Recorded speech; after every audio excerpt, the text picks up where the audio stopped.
you probably feel resistance towards deploying an organizational chart, like formal structure of the roles and the lines that connect them. Why?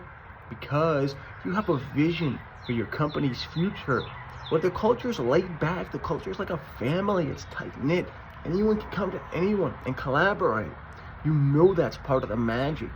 You don't want to corporatize it and lose that with that bureaucracy and that rigidity, right? Rigidity, whatever.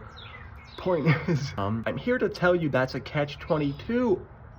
The only reason that organization charts, or even business growth in general, even towards franchise level and enterprise level, is associated with boring corporate, rules and regulations and suit and tie, is mostly just because people do it the way they were taught to do it and keep building businesses the same old way.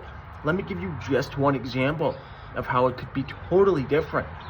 Instead of an organizational chart putting the leaders at the top where everyone else is below them, what if they were all lily pads? The roles were lily pads and you were looking top down on a pond, right? Well, instead of being the top of the pyramid, all of a sudden your leadership team becomes one side of the pond, just like any other department that all have their own side of the pond, and the lily pads are how the frogs can hop between. They're your reporting lines to and from.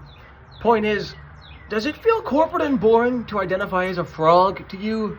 Is there boring bureaucracy in imagining yourself leaping to and from great big lily pads? Because to me, that's just one of endless potential frames that leverage the universal wisdom of the diagram of the chart that communicates 6 or 7 key rules that everyone does need to follow.